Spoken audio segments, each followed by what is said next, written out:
2017년도 4월 24일 국회 상담 심리학 네 번째 시간을 갖습니다. 상담의 뜻은 서로 말로 상의하는 것이 문법적인 뜻을 갖고 있다. 환경적으로는 말씀을 전하기만 하는 것이다.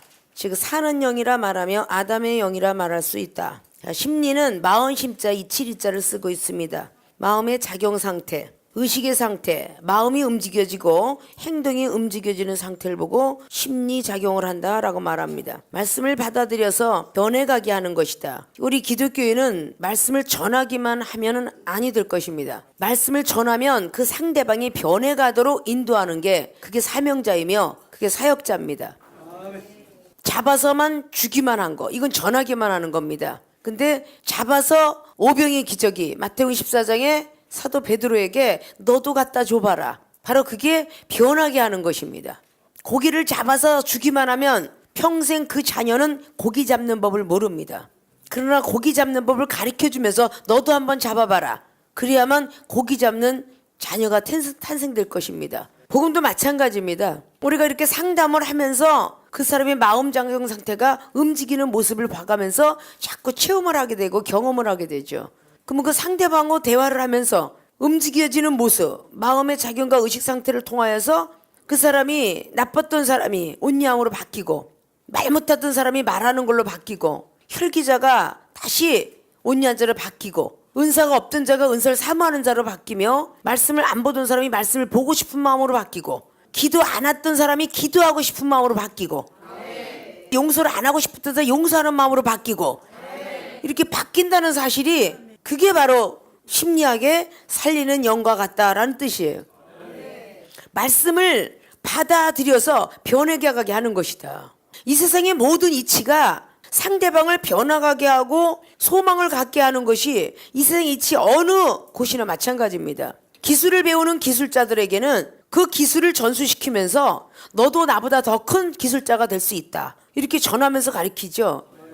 학원의 선생이 제자가 더 크게 되기를 원하면서 가르칩니다. 그래서 그 선생님은 서울대학을 나왔어도 잘 받아들여서 공부한 사람은 하버드 대학도 들어갈 수 있다. 이런 뜻이죠. 그럼 받아들여서 변해가게 한 것이에요. 나도 과거에는 공부를 안 했었단다. 그러나 그 공부 안 함으로 말미암아 얼마나 많이 세상 사람들이 날 무시해 도전을 받았다. 그래서 이렇게 공부했던 선생이 있다 그러면 그 선생을 보면서 저도 훗날에 그렇게 될 것 같네요 라고 하면서 공부를 하게 되죠. 그러니까 변해가게 만드는 게 그게 살리는 영이에요. 그러니까 상담은 그냥 말만 하기 때문에 율법은 전하기만 하는 거예요. 자, 오늘도 하나님은 살아서 운동력 있는 말씀이다. 히브리서 4장 하나님 말씀을 사모합시다. 이러고 전하고 내려가요. 그러면 그것이 그 상대방을 알고 말씀은 뭐 살아서 운동력 있대. 혼과 영과 및 우리 마음이 변하고 우리 생각이 변하는 귀한 말씀인데 바로 여기 서 있는 이 정도 그렇게 했었습니다. 라고 하면은 모든 사람에게 전달이 되어서 나도 그렇게 될 수 있을까가 아니라 우리 선생님도 우리 교수님도 그리고 우리 목사님도 그렇게 과거에 있었다는데 열심히 하다 보니까 저렇게 됐대 라는 마음을 가지고 결국은 마음이 움직이기 시작하죠. 그래서 상담 심리학인데 이 상담은 어느 누구나 책자가 있으면 할 수 있는 것이에요. 읽으면 되니까. 상담은 그냥 먼저 된 선조들이 있었던 책을 그냥 보면 됩니다. 읽으면 됩니다. 그런데 심리학은 그렇지 않아요. 과거에 있는 연세 드신 분의 마음하고 지금 신시대에 걷고 있는 마음하고는 많이 틀리죠. 구약걸 신약이 와서 전했더라면 도움은 되긴 하나 실질적인 상황 속에서는 전혀 도움이 되지 않기 때문에 율법은 버리지도 말 것이며 주님께서는 대신 인과의와 신을 저버리지 말고 꼭 지켜야 된다. 그렇게 말씀한 것이죠. 그러니까 육을 가지고 왔던 예수님께서 실질적으로 말을 하니까 그게 타당성이 있게 보였던 것이지 어떤 갑자기 그림자는 영이 나타나서 그랬다면 늘 계속 아브라함의 하나님, 이삭과 모세의 하나님이 나타났다 이렇게 하겠죠. 그래서 사람의 육체를 가지고도 하나님을 섬길 수 있는 어떤 표상을 만들어주기 위해서 주님께서는 육체를 입고 이 땅에 오신 거예요. 그러니까 그 마음과 그 생각을 뚫어볼 수 있는 그 모든 것들은 성령의 역사 따라 거룩한 성품을 담고 신학에서 공부하는 것이 성령론이 제일 첫 바다의 단추라고 그랬죠. 성령을 받지 않으면 아무것도 할 수 없습니다. 성령을 받고 전하는 사람하고 성령을 안 받고 전하는 사람의 차이점은 많이 나죠. 성령 체험 안 받은 사람이 전하는 건 그냥 동화책 읽는 거고요. 성령을 받고 하는 사람들은 너무 간절함으로 정말 좋다라는 그런 발언을 합니다. 너무 뿌듯한 기분으로 이야기하며 정말 여러분도 받았으면 좋겠습니다 라는 강조를 해놓게 되죠. 책 읽는 걸로 안 하게 돼 있어요. 당연히 받아들여서 변해가게 되죠. 세상에서 30% 놀던 사람이 영혼을 살려주니까 상담을 통해서 심리를 통해서 상담을 해주고 나니까 좀 버리자 50% 그리고 70% 80% 99%까지 버리게끔 인솔을 하게 돼 있는 거죠. 그래서 사람 심리가 어떨까 하고 심리학자가 말했다고 그랬죠. 어느 심리학자라고 그랬어요? 프로이드 심리학자가 사람 정신 분석을 해보니까 3가지 단계가 있다라고 했죠. 원초와 원신과 같은 정신이라는 뜻이야. 갓 태어난 원초화적인 정신, 도덕과 질서를 모르는 어린아이와 같다. 그 정신을 이야기해요. 2번째 정신은 자아적인 정신, 이제 배우는 정신이에요. 도덕까지 학교에서 공부를 하듯이 배우는 정신이에요. 3번째 정신은 초자아적인 정신입니다. 초능력적인 힘이 나온다는 거예요. 사람의 정신 분석을 해보니까 원초화적인 건가 자아적인 게 초자아적인 것이 있구나. 이걸 연구했다는 거죠. 초자아적인 사람은요, 도덕과 질서 예의범죄를 다 배우기 때문에 참는 능력까지도 생기는 사람을 보고 초자아적인 사람이다. 그렇게 심리학자 프로이드가 만들었다고 해요. 원초적인 초신자, 자아적인 중신자, 그리고 초자아적인 강신자, 이렇게 우리는 나열을 해야 되겠죠. 믿습니까? 심리 파악으로서 들어가려면 내 심리가 어떤 심리로 바뀌어야 돼? 초자아적인 심리로 바뀌어야 돼요. 바다가 모든 물건을 받아들이듯이 내 마음은 바다처럼 넓은 사랑이 있어야 되고, 이 생각은 하늘 같은 생각이 있어야 되고, 모든 걸 다 받아들여야 돼. 그래야만 심리가 제대로 뚫어 보이죠. 생각과 마음이 제대로 뚫어 보이죠. 그래서 예수님의 성품, 영성학에서 배운 것처럼 신령하고 거룩한 성품을 가지고 있다고 말해요. 믿습니까? 당연히 성령을 충만하게 안 받으면 영성이 덜 되는데, 충만하게 받으면 당연히 영성이 되는 거야. 신령 거룩한 성품을 가진 자는 당연직으로 목회 상담뿐만 아니라 심리학도 더 넉넉히 상담할 수 있는 거예요. 상담은 학적이요, 심리는 영적이니까 2개 다 버려서는 안 돼요. 상담도 잘해야 되고 심리도 잘해야 돼요. 이걸 불가별 떨어질래 떨어졌으면 율법과 믿음입니다. 모세율법을 버리지 말라 그랬어요, 주님은. 믿음이 오므로 율법이 없어지느냐? 아니에요. 믿음이 없기 때문에 율법이 완성되었다. 그래서 믿음이 있으므로 율법은 더더욱 온전해지는 것이다. 그러면 율법과 믿음과 그 다음에 행함이 같이 일을 해야 된다 그랬어요. 어느 말씀이 있다 그랬어요? 믿음이 오므로 율법을 폐하느냐? 아니다 그랬어요. 로마서 몇 장이 몇 절? 로마서 3장 31절에 그런즉 우리가 믿음으로 말미암아 율법을 폐하느냐? 자, 믿음이 왔다고, 예수 믿음으로 왔다고 율법을 폐하느냐 그랬어요. 그럴 수 없느니라. 도리어 율법을 굳게 세우느니라. 믿음이 왔다고 율법을 무시하는 경우가 되어서는 안 된다는 뜻이에요. 믿습니까? 율법으로는 죄를 깨달으니라. 이게 로마서 3장이 20절부터 시작되는 거죠. 자, 율법의 행위로 그의 앞에 의롭다 하심을 얻을 육체가 하나도 없다. 율법의 행위로는. 그래 안 그래요? 율법으로는 죄를 깨달음이니라. 이거 늘 우리가 머릿속에 입력된 거죠. 이제는 율법 외에 하나님의 한 의가 나타났으니 율법과 선지자들에게 증거를 받은 것이라. 자, 율법과 선지자 증거를 받은 분이 예수 그리스도죠. 그래서 곧 예수 그리스도를 믿음으로 말미암아 모든 믿는 자에게 미치는 하나님의 은이 차별이 없느니라. 그래서 예수 그리스도께 그분께서 믿음으로 오셨어요. 그러나 모든 사람이 죄를 범하였음에 하나님의 영광에 이르지 못하더니 죄인이었죠. 그리스도 예수 안에 있는 구속으로 말미암아 하나님의 은혜로 값없이 의롭다 하심을 얻은 자 되었느니라. 값없이 우리 구원을 받은 겁니다. 이 예수를 하나님이 그의 피로 인하여 믿음으로 말미암는 화목제물로 세우셨으니 그분이 십자가의 보혈의 피로 우리를 하나님과 교통을 시켜준 거예요. 화목제는 화목하게 만들었다는 뜻이죠. 화목제물로 주님이 바치신 거죠. 이는 하나님께서 길이 참으시는 중에 전에 지은 죄를 간과하심으로 자기의 의로우심을 나타내려 하심이라. 전에 지었던 죄인들 모든 것들 얘기하죠. 곧 이때에 자기의 의로우심을 나타내서 자기도 의로우시며 또한 예수 믿는 자를 의롭다 하려 하심이니라. 자기도 의로우시며. 자, 선한 길을 걸어가지 않고 내가 완전히 깨끗하지 않으면 누굴 의롭게 하겠어요, 그죠? 그래서 예수를 믿는 사람들도 의롭다려 하심이라. 그런즉 자랑할 때가 어디냐 있을 수가 없느니라. 무슨 법으로냐 행위로냐 아니라 오직 믿음의 법이니라. 그러므로 사람이 의롭다 하심을 얻은 것은 율법의 행위에 있지 아니하고 믿음으로 되는 줄 우리가 인정하노라. 자, 인정을 한답니다. 그러나 하나님은 홀로 유대인의 하나님뿐이시뇨? 아니잖아요. 또 이방인의 하나님은 아니시뇨? 진실로 이방인의 하나님도 되시니라. 이게 주님이 오셔서 완성시킨 거예요. 주님이 오시기 전에는 유대인의 하나님만 됐습니다. 믿습니까? 이스라엘 백성만 구원을 받는다고 믿어왔기 때문에요. 근데 주님이 오셔서 이방인의 하나님은 아니시뇨? 아니다. 이방인의 하나님도 되느니라. 예수님께서 그래서 이방인을 구원시키러 오신 겁니다. 믿습니까? 그런즉 우리가 믿음으로 말미암아 율법을 폐하느뇨? 그럴 수 없느니라. 도리어 율법을 굳게 세우느니라. 믿음이 있으면서 율법을 굳게 세워야 되는 것이에요. 그래서 상담학을 율법이라 하고 심리학은 믿음이라 없습니다. 심리를 파악하면서 무엇을 굳게 세워요? 모세의 율법을 가진 사람들을 굳게 세울 수 있는 거예요. 네가 모르는 게 이거다 라고 말할 수 있는 거죠. 사도벌 선생님께서 율법주의자였잖아요. 분명히 율법의 행위가 아니고 믿음으로 의롭다함을 우리는 받았어요. 그러나 거기에 젖어서 있으면 안 된다는 거예요. 많은 사람들이 예수께서 믿음으로 모든 죄는 사하고 구약은 필요 없어 그러면 39권이 더 중요한데 그렇잖아요? 그걸 무시하면 안 된다는 거죠. 믿음이 있으므로 율법을 굳게 세우느니라. 그리고 거기는 행위가 하나 더 들어가서 플러스 율법 플러스 믿음 플러스 행위, 이게 행함입니다. 이 세 개가 합하여 삼위일체 하나님이에요. 말씀을 가지는 우리를 만드시려고 했어요. 그래서 첫 번부터 말씀이 들어가지 않잖아요. 그래서 행함을 도와주는 역할이 성령님이에요.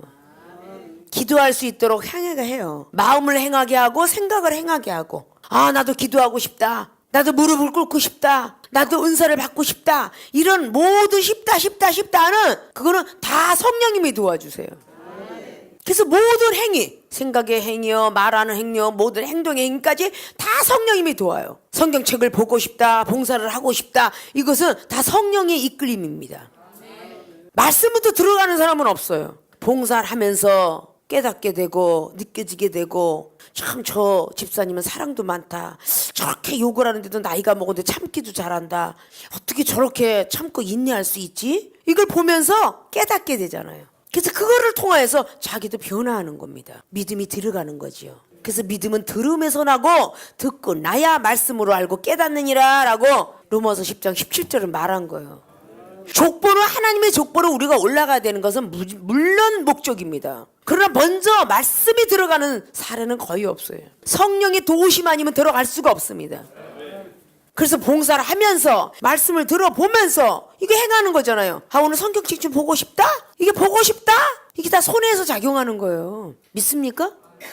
근데 이걸 안 보면 이 말씀 여기 있었나? 깨달을 수가 없잖아요. 보고 싶다는 손에서 작용을 하는데 깨닫는 거는 지각작용에서 사용을 해. 대뇌에서. 이게 떨어질래야 떨어질 수 없는 뇌잖아요. 네 가지 뇌. 대뇌, 중뇌, 간뇌, 연수 밑에 손뇌. 그래서 연수도 중에서 거의 5가지. 이게 우리 머리에서 작동을 하고 있거든요.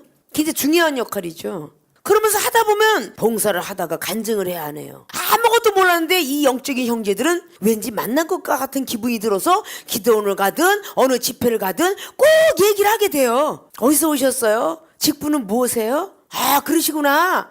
금방 친숙해지죠. 그래서 그들에게 간증을 들으면서 믿음이 들어가요. 기도원들 왜 가요? 가정 싸움이 있어서, 남편이 너무 싫어서, 자식이 너무 속을 새겨서, 돈이 너무 없어서 이러고 기도 가거든요. 응답 받으려고 갖다 자기보다 더 처절한 사람을 만나면서 믿음이 들어가요, 안 들어가요? 아, 난 아무것도 아니었네. 세상에 내 남편은 돈이나 안 벌어다 주고 그냥 뒹굴뒹굴 굴른다고 내가 꼴보기 싫어했더니 세상에 저 집 남편은 뒹굴뒹굴 굴 뿐만 아니라 술까지 퍼먹고선 돈 구해와라, 돈 구해라는 걸 두드러 패더라. 이 소리를 듣게 되면 얼마나 안도의 힘을 내시면서 오는 줄 아세요? 아, 나는 저 집사님보다 훨씬 낫네.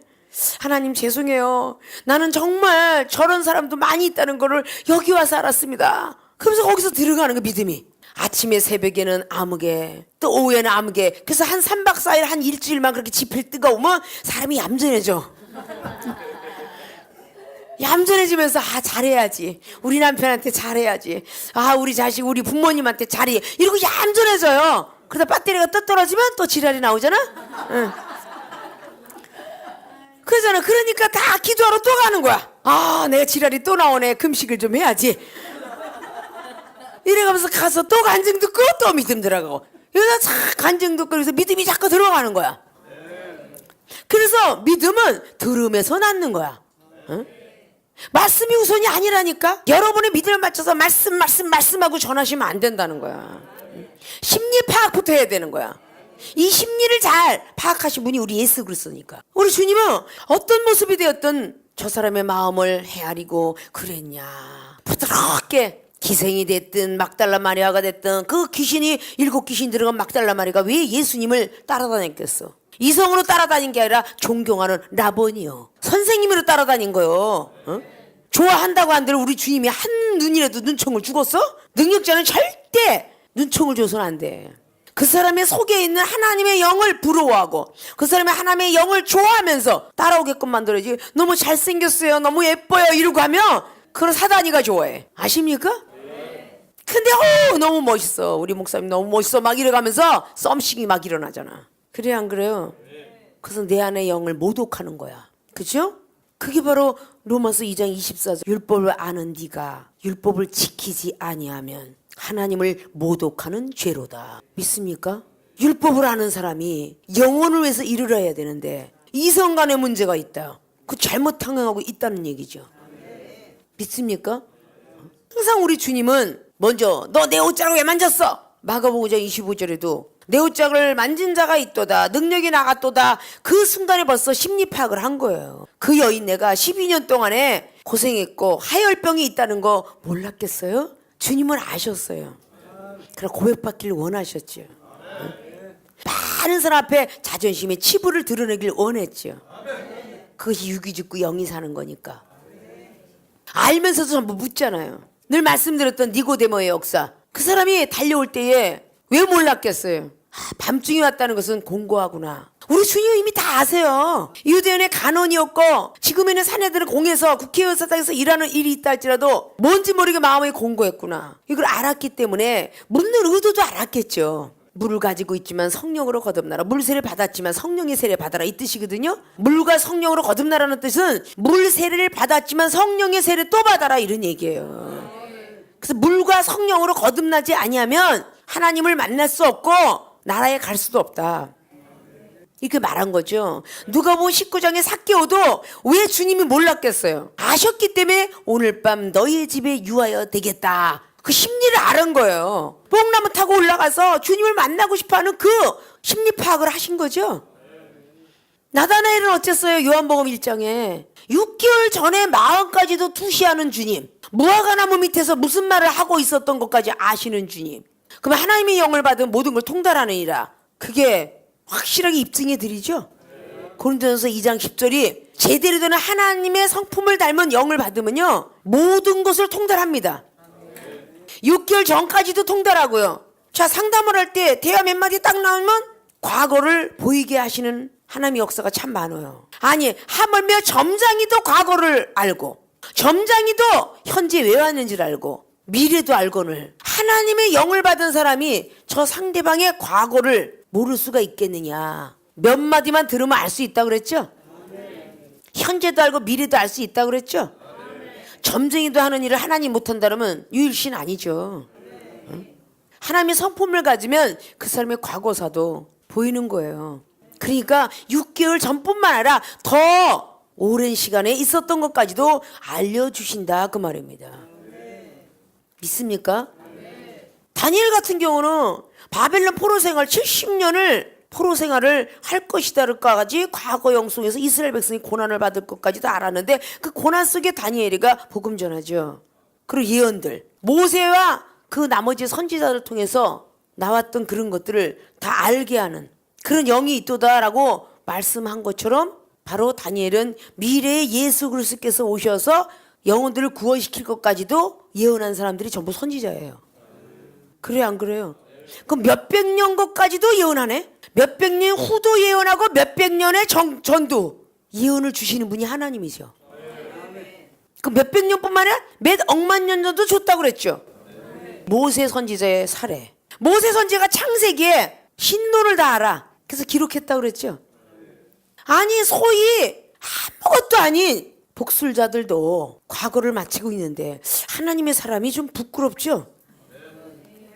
지금 우리가 2단 3단 찾고 있는 마음 수련이라든지 돌을 닦는 곳이라든지 이런 많은 곳에서도 그렇게 과거를 투시해요. 그런 것도 있는데 하나님의 사람들은 더 맹인이야. 아무것도 몰라. 그런 것이 되어서는 안 된다는 것이죠.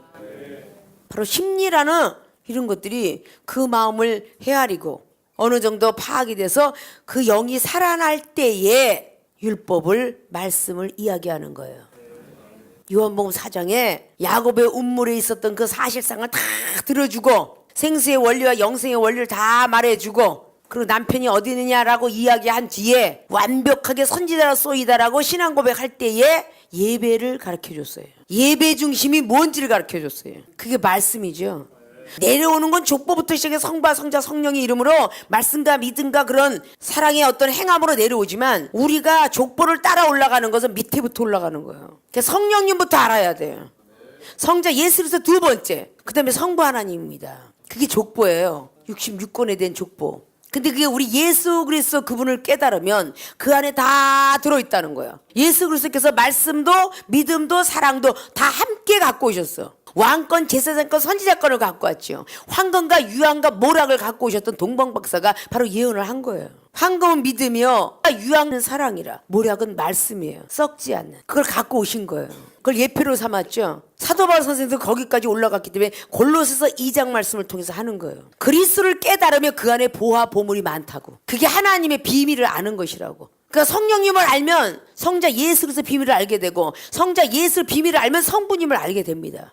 골로새에 있는 교회들에게도 말한 거죠. 바로 우리는 이렇게 심리를 잘 파악해서 예수님께서 상담 심리를 이렇게 하였구나. 그럼 오늘 마태라는 제자가 이 성경을 기록했는데 마태 역시 돈만 좋아했던 세리였어요. 그죠? 그럼 세리의 마음을 심리작용을 해서 살리는 영으로 분명히 가리켰을 것이고요. 그 세리가 돈을 버리고 예수님이 제자가 되었을 때는 상당한 영적 수학이 있었기 때문에 그가 예수님이 제자가 되었겠죠.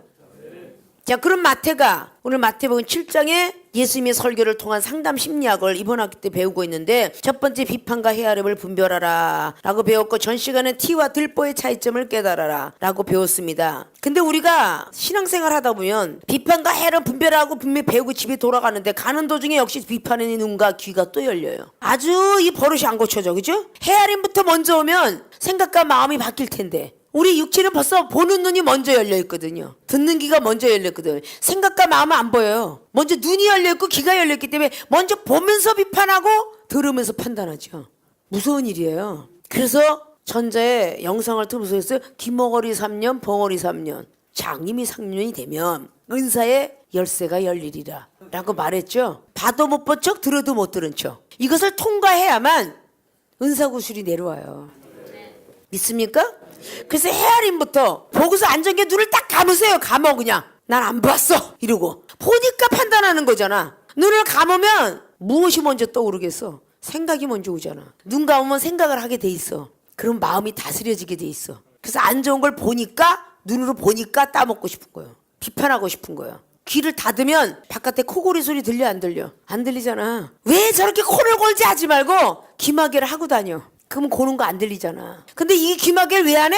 자면서 지가 답답하니까. 답답하니까 못하잖아. 요즘은 코골이 뭐라고 한다면 귀마개가 아니야. 땅땅이 갖고 싹 막으니까 바깥소리 안 들리는 것도 있대. 하물며 노래를 들을 때는 바깥소리 전혀 안 들으면서 귀마개를 이어폰이 해주더라고. 바깥소리 전혀 안 들어와. 노래를 들을 땐 좋아서 날리면서 코골이도 노래소리로 바뀌어달라고 기도해 본 적은 있을까? 노래소리로 바뀌어달라고 기도하면 코골이 소리가 노래소리로 들리지 않을까? 어린아이 같은 자들에게 그런 체험을 준 적이 있어요. 이중이 당산동에 목회할 때 발이 뒤어가지고 양말이 들러붙었어. 그런 노숙자가 왔는데 몇 년을 발을 닦을 수가 없었어. 썩은 냄새가 펄펄 날 거 아니야. 근데 그 사람이 갑자기 들어왔어. 우리 종들 키우느라고 실천신학하라고 들어왔어. 아직도 다혈질에 대한 그 전도사 강도사는 혈기가 막 나서 있다 보니까 그 영은 더 알아. 나 여기서 뛰어내려 죽어. 그 목회를 방해하는 그 4층에서 뛰어내려 죽는다고 난리야. 다 다 무실했지만 이종은 당선동에 있을 때마다 아주 젊어 보인 예쁘장한 그냥 여자처럼 보였겠지. 근데 우리는 기도를 많이 해서 목소리는 할머니야, 그지? 얼마나 그 발이 썩은 냄새가 나는지 그 성전에 방석에 앉은 자리마다 그 냄새를 너무 지독해서 맡을 수가 없어. 어린아이 9살짜리가 있었는데 늘 믿음은 구하는 대로 된다. 목사님 전 냄새가 너무 나는데 하나님께요 백합꽃향 향기 냄새 나달라고 기도했어요. 근데 저 사람 썩은 냄새가 하나도 안 나요. 백합꽃 냄새밖에 안 나요 코에. 그랬더니 어린아이가 있었어요. 구하지 않으니까 못 받는다고 그러잖아. 거기서 살 태세야. 하나님 아버지 가고 싶은 마음 들게 해주세요. 이러고 기도들 해라. 방석가라고 막 대화하고 막 그러는데 나중에 가서 마이크다 대고 그냥 있는 대로 야 나 유행가 얼마나 잘하는 줄 알아? 그 마이크 좀 줘봐. 강대상이 되고 그렇게 개척을 하면서 지나온 세월에 그 모든 체험들은 여러분들은 가히 알질 못해. 그게 다 능력자 만들려고 환경을 만드시고 사람을 붙이시고 그런 걸 하는 거야. 그 나중에 떠나간 뒤에 막 방석이고 뭐 방이고 뭐 냄새가 뭐 지워지질 않아. 얼마나 지독한지. 그 전도산 집사님들이 깨졌을까 안 깨졌을까? 이 김만회 총장님이 성격이 어땠을까? 깨졌을까 안 깨졌을까? 작살나게 깨졌지. 응? 니네들이 하나님 사람 맞냐? 그러고 깨졌겠죠? 어린아이보다 못하냐라고 했을 것이고 그때 우리 안대저 권사님이 증인이었었는데 아이고 냄새나 죽겠어 그러고 막 그러다가 그날 밤에 그냥 하나님께서 악신을 부르셨는지 그냥 주무시다가 그냥 귀신이 들어와서 그냥 방석까지 끌고 가는 체험을 했잖아. 하도 쭈글쭈글만 하면 처음에 방석을 막 끌고 가서 방석을 잡았더니 머리까지 같이 끌고 나가더래잖아. 그런 체험들을 많이 하면서 깨지는 거야. 하나님 잘못했어요 그러고 그냥 하나님 우리는 악신도 있다고 그랬죠. 자 이렇게 우리는 먼저 눈으로 막 이렇게 지은 죄들을 갖고 있으면 안 되는 거야. 비판과 판단보다는 헤아림부터 하자. 티와 들보의 차이점을 배웠죠. 자 5절에 외식하는 자여 먼저 내 눈 속에서 들보를 빼어라. 그 후에 바르게 해보고 형제의 눈 속에 티를 빼리라. 오늘 7장의 5절을 통하여서 외식하는 자를 책망하고 있어요. 여러분은 들보가 많으니까 남의 티 보고 뭐라고 하지 말라. 여러분이 건건의 능력을 갖추고 경건의 모양도 갖춰야 된다. 자, 세 번째 개와 돼지의 비유를 분별하라. 그 6절에 거룩한 것을 개에게 주지 말며 너희의 진주를 돼지 앞에 던지지 말라. 저희가 그것을 발로 밟고 돌이켜 너희를 찢어 상할까 염려하라. 개와 돼지의 비유를 분별하라. 6절에 개는 말한 것 지키지 못하는 것이다. 돼지는 회개하고 또 죄를 짓는 것이다. A면 B면을 기록했어요. 베드로서 2장 22절에 나왔다고 그랬죠. 왜 베드로 사도가 그걸 기록했을까요? 자기가 말하고 자기가 자꾸 토해냈기 때문에 안 그러겠어요 또 하고 했기 때문에 그거를 수기처럼 기록을 한 거예요. 너희들은 그러지 말라고. 돼지는 깨끗하게 씻어놓으면 또 그러고 또 회개했어요. 뉘우치고 고쳤는데 또 죄를 져요. 그래서 돼지 비유를 한 거죠. 근데 오늘 거룩한 것을 개에게 은사를 보고는 거룩하다는 말을 안 하고 말씀을 거룩하다 하죠. 믿습니까? 진주와 같은 지혜를 구하라. 잠언서 3장에 기록하듯이 지혜를 구하는데 진주보다 귀하지 않다라고 하죠. 그러면 진주에 대한 모든 것을 은사를 거론하고 있습니다. 이 진주는 역시 천국에도 비유했는데 마태복음 13장이나 누가복음 8장이나 나오는 모든 말씀이 천국인데 특별히 마태복음 13장에 이 진주에 대한 비유가 천국 비유를 하고 있어요. 믿습니까?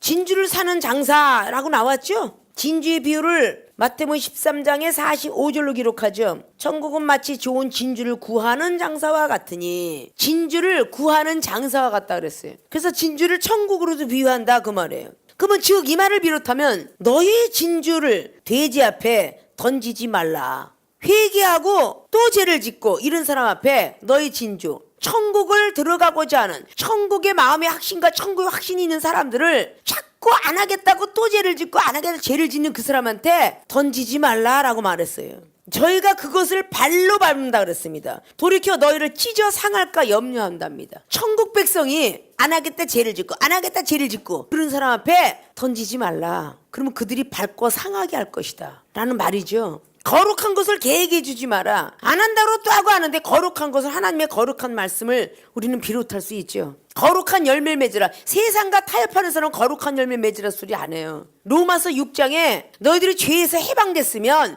다시 죄 속으로 들어가지 말라는 거죠. 죄에서 해방된 자는 어느 길? 좁은 길. 어느 길? 구속된 길. 근데 많은 사람들이 왜 구속된 길로 들어가냐? 죄에서 해방됐으면 자유를 얻어야 되지 않느냐? 그럼 우리가 착각이잖아요. 이미 예수님께서 죄를 사하였다. 그래서 우리는 그냥 예수 그리스도 믿고 건건의 모양만 갖추고 왔다 갔다 하면 구원이 있다. 이렇게 이야기하는 거죠. 그게 아니죠. 더 목적을 향해서 달려가야 된다고 그랬죠. 구원의 확신인 사람은 천국의 확신도 있어야 되고 천국 확신인 사람은 영생의 확신도 있어야 돼요. 그렇게 달려가야 되는 거거든요. 멈추면 안 된다는 거예요. 근데 죄에서 해방된 사람은 하나님 앞에 구속이요. 세상에 해방된 사람은 하나님 앞에 죄를 짓는 것이요. 그런 뜻이죠. 그러니까 아직도 세상이 좋아서 막 돌아다니면서 야 교회 그냥 한번 일주일에 한 번만 가면 되지. 교회 한 번만 갔다 오고 나서는 6일 동안은 물이 포도주가 된 역사로 살아야 되는데 물이 포도주가 된 역사로 살지 않고 세상이 찾을 건 다 찾잖아요. 여행하고 먹고 마시고 뭐 사 이거 하나도 안 버렸잖아요. 다 버려야 천국에 오느니라 라고 말했잖아요. 명예도 권력도 돈도 다 버려야 올 수 있느니라. 예수님께서 십자가 도상에서 아무것도 안 가진 모습을 보여줬을까요? 다 버려야만 부활이 되고 다 버려야만 천국 갈 수 있는 거예요. 예수님이 올라가실 때 살아있는 몸으로 사도행전 1장에 8절 이하로 올라가셨잖아요. 뭐 가져갔다는 소리가 없어요. 살아 계셨는데도. 근데 신령한 몸으로 탄생되려면 웬만한 믿음 갖고는 안 되잖아요. 근데 우리 주님은 신령한 몸으로 왔을 때 신령한 몸으로 다시 가신 거예요. 고린도전서 15장처럼 45절 이하처럼 아담은 흙에서 돌아왔기 때문에 다시 흙으로 갔대요. 근데 예수님은 신령한 곳에서 오셨으니 신령한 몸으로 다시 가신다는 거지. 근데 예수님 믿는 모든 사람들은 비록 땅에서 태어난 아담의 후손이지만 예수님께서 다시 오셔서 율법을 완성시키시면서 누구나 예수님을 믿는 자, 요한복음 14장처럼 나를 믿는 모든 백성들을 위하여 예비할 처소를 만들러 가노라. 믿음 꼭 지키고 있어라. 그런 사람만 내가 데리러 오리라 라고 말했잖아요. 세상에 욕심과 이런 것들이 다 있는 사람 데리러 온다 그랬어요? 아니에요. 다 버려야만 됩니다. 그래서 어린아이를 비유한 거예요. 어린아이 같지 아니하면 어린아이는 욕심이 뭐가 있겠어요? 작습니다. 어린아이 욕심은요 작아요. 배만 고프면 밥만 주면 돼요. 과자만 주면 돼요. 그 어린아이가 이쁘고 뭐 이거 몰라요. 부모가 입혀주니까 입는 거고 신켜주니까 신는 거지. 무엇이 좋다 안 좋다를 몰라요. 그래 나이 먹은 사람들은요 먹는 욕심이 있죠. 하고 싶은 욕심이 있죠. 가고 싶은 욕심이 있죠. 입고 싶은 욕심이 있죠. 뭐 욕심이 보통 많아요? 이 욕심을 다 내려놓지 아니하면 하늘의 세계를 볼 수가 없어요. 그래서 개와 돼지의 비유를 우리는 분별할 줄 알아야 된다는 거죠. 우리 하나님의 백성들이 늘 안 할게요 해놓고선 자꾸 죄를 져요. 성령이 임해갖고 기도합니다. 그래 내가 죄 없다 하리라. 사람이니까 그랬지 라고 이렇게 마음이 기뻐졌어요. 매를 분명히 자기들도 압니다. 받은 자와 준 자는 아신다고 그랬어요. 주는 하나님은 알고요. 우리 받은 사람은 알거든요. 그리고 자기들도 영감이 있어요. 이 정도의 죄를 졌으면 하나님께서 두둥기도 남는 정도인데 무릎 꿇고 회개하고 기도하니까 넘어갔어요. 그럼 자기들도 알잖아요. 하나님이 용서하셨구나. 뉘우치고 회개하는 건 기도로 뉘우쳤잖아요. 다시는 안 그러겠습니다. 다시는 영혼을 미워하지 않겠습니다. 다시는 비판하지 않겠습니다. 다시는 세상에 욕심내지 않겠습니다. 이렇게 기도하고 회개했잖아요. 그럼 성령께서 알았다 매를 안 때릴게 이렇게 했는데 다시 또 굴러요. 회개하고 또 죄를 또 짓는 거죠. 그럼 세상에서 죄 지은 죄인을 보고 초범은 용서를 해요. 그래서 세상에 있는 법관도 초범이구나 라는 걸 참작하여 집행유예로 때립니다. 용서해줘요. 두 번도 세 번도 용서했는데 자꾸 죄를 지면 다른 데로 보내요. 자꾸 죄를 지니까 가중처벌법을 받아요. 그리고 뭐라 그래야 계속 짓는 죄를 보고 상습범이라고 그래요. 상습범이라고 인정을 하여 재판관이 이런 인간은 내 보내봤자 또 죄를 진다라고 개선을 하기 때문에 가중처벌법으로 인해서 아주 1년밖에 안 되는 죄인데도 무거운 죄를 첨가하죠. 과거에 용서했던 죄를 다 끌고 와서 죄를 첨부시킵니다. 집행유예가 3년, 2년에 3년이면 하면 3년까지는 열심히 잘 살아야 되지. 또 죄를 지면 또 붙고 하는 거죠. 그래서 10년형을 살 수도 있다는 거죠. 무겁게 지게 하는 거죠. 그러면 하늘의 세계가 이 땅이 모형과 그림자라고 히브리 기자가 8장을 통해서 말해놨는데 하늘의 지옥이 이 땅에 교도소가 될 수 있다라고 말했죠. 하늘의 천국이 민주국가의 행복한 나라요 가정이요 될 수도 있다 그랬죠. 그런 무서운 것도 있고 좋은 것도 있다는 게 하늘나라잖아요. 우리 신학생들은 천국은 좋습니다, 좋습니다, 좋습니다만 전하면 안 된다 그랬죠. 천국은 좋지만 지옥도 있다. 이걸 전해야 된다 그랬죠. 천국에 올라갈 수는 있으나 심판도 있다. 이걸 전해야 된다 그랬죠. 우리가 죽으면 슬픔과 고통이 없는 곳으로 올라갑니다. 이것만 증거해서는 안 된다는 거죠. 날마다 슬픔과 고통이 없는 건 죽으면 천국. 이렇게만 우리는 율법주의자는 증거예요. 우리가 이 땅에서 일하고 슬픔과 고통이 없는 곳으로 가지만 가서도 그 자리에 도착이 되면 영원히 심판을 받습니다. 계시록의 20장의 14절에 기록합니다. 첫 번째 부활과 두 번째 사망을 기록합니다. 그래서 마태복음 25장도 영벌도 있고 영생도 있다고 합니다. 마태복음 7장 21절은 아무리 능력이 있고 귀신을 쫓아내도 불법을 행하면 교도소 들어가죠. 불법을 행한 자가 나는 너를 부른다. 그건 심판대에 세우겠다는 뜻이에요. 믿습니까? 심판을 받는다는 것이에요. 정말 그런 게 있을까라고 생각들 하니까 말씀을 드리는 겁니다. 세상에 있는 옥들 중에 심판을 거쳐가는 것이 있으니 하늘의 모형과 그림자의 옥도 그렇게 있겠구나. 한번 가상을 생각해 보신 적이 있습니까? 아무것도 아닌 싸움 티격태격해서 싸웠어요. 신고했어요. 파출소 들어가요. 그죠? 파출소 들어가는 건 합의만 보면 나올 수 있어요. 자, 똑같이 싸웠는데 시비는 저 상대방이 A라는 사람이 시비를 걸었어요. 괜히 지나가는데. 근데 B라는 사람이 시비 건 그 사람을 한 방 쳤어요. 근데 운동하는 선수예요. 권투 선수고 태권도 하고 학교도 한 방 쳤는데 얼굴이 돌아갔어요. 이빨이 와라락 나갔어요. 그러면 시비는 A라는 사람이 걸었는데 때리긴 B라는 사람이 때려가지고 파출소에 갔어요. 근데 일단 법은 맞은 사람의 편입니다. 믿습니까? 약죄의 편이에요. 자, A라는 사람이 시험 들게 깐죽깐죽했어요. 근데 신경질난다고 확 말씀으로 때려 부셨어요. 그 사람이 더 죄가 있을 수 있다. 하나님 편에서는. 믿습니까? 그러면 합의를 보면 파출소에서 나올 것도 난 잘못된 게 없어요. 잘못된 게 없어요. 이러고 고집을 피면 경찰서로 넘어간다. 믿습니까? 부모가 와서 어쨌든 이빨이 일단 나갔으니까 경찰이 말을 하기를 그래도 합의를 보십시오. 그래 경찰 안 갑니다. 이러면 억울해도 합의를 봐요 안 봐요? 억울해도 봐야 되겠죠? 경찰서로 안 끌려가려면. 그러면 더 큰 죄. 그 정도가 아니야. 완전히 4주 진단 5주 진단이 나왔어. 그 형사의 건이에요. 그죠? 그럼 경찰서로 가는 거예요. 거기서도 또 유치장에 있는 기간 동안에 합의 보라고 그래요. 합의 보면 나올 수 있고 안 보면 검사로 끌려가요. 구치소로. 자, 거기서도 또 합의 보라 그래요. 돈이 없으면 들어가 살아야 돼요. 다시 구치소 들어가서 또 합의 볼 수 있는 기간을 줘요. 그 가운데서 합의를 안 보면 재판 받아야죠. 1심 받아요. 그때까지 나라 몸이 아니죠. 죄인의 몸이 아니라는 거야. 자, 기회를 얼마나 많이 주는가 계산하라는 뜻이야. 1심에서 2심 항소까지 가요. 상고까지 가는 것이 죄인한테 주는 특혜예요. 그동안에 변호사를 쓰든지 뭘 쓰든지 합의를 봐라 그 뜻이야. 그것도 다 안 되면 이제는 재판 땅땅 때려 교도소의 사람이 되는 겁니다. 형을 때린 만큼 살아야 돼요. 세상 이치도 이럴진데 하늘의 이치 그렇게 있다 그 말입니다. 어? 믿습니까? 율법을 가진 자들은 이해가 안 되나 영적인 사람들이 볼 때는 다 맞아 떨어간다 그 말입니다. 죽음은 고만이지 않은 사람에게 늘 유다서를 갖고 있으라고 그랬죠. 모세같이 훌륭하게 일한 사람도 굳이 그렇게 악한 영이 그 영혼을 데려가려고 애를 쓸까? 미카엘 천사에 붙여서 영혼을 뺏어가게 해야 될까? 죽어도 그냥 곧바로 가는 게 아니라 역시 심판이 있구나. 끝까지 하나님 나라에 입성될 때까지 천사의 도움을 받지 않으면 이 땅에서만 우리가 천사의 도움을 받고 일을 하는 게 아니라 죽어서도 천사의 도움을 받고 하나님 나라에 입성될 때까지 도와주지 아니하면 그 영혼이 길을 잃는다. 믿습니까? 죽은 뒤에는 심판이 있다. 천사들의 나팔 소리에게 이런 성경 말씀이 하나 소용이 없는 거예요.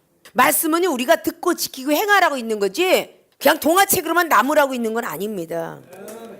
믿습니까?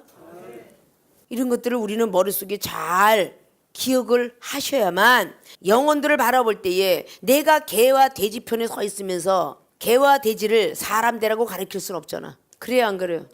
내가 사람이 되어야 개와 돼지를 가리킬 거 아니야. 사람은 만물의 영전에서 동물도 다스리고 만물도 다스리라고 사람을 지어놓으셨어요. 모든 꽃들과 식물들도 사람이 양분을 주지 않으면 죽습니다. 그래서 식물들도 보면 사람이 재배하는 것과 뭐 고사리나 뭐 취나물이나 이런 것은 또 뽑아도 그 다음에 어김없이 다시 부활로 태어나요. 그래서 사람을 또 기쁘게 하죠.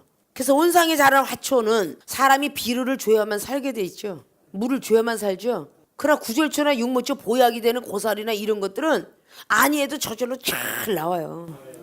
하늘의 비를 맞고 꼭 일부러 시간 따서 비를 안 줘도요, 물을 안 줘도 잘 살아납니다. 그런 것들이 바로 이 세상이 이치듯이 사람은 동물과 식물을 다스리라고 있는 거예요. 그럼 동물은 짐승이들이죠. 영혼들이요, 짐승과 같은 영혼이 있고요, 식물과 같은 영혼이 있어요. 붕어와 같은 생물이 있고요, 새와 같은 하늘에 날아다니는 그런 영혼들이 있습니다. 이걸 잘 심리 파악을 해야 된다는 거예요. 그렇게 해서 상담해야 된다는 거죠. 다음 시간에는 구하고 찾고 두둥지는 법칙을 알아라라는 7절에서 11절까지 말씀을 배우고자 합니다.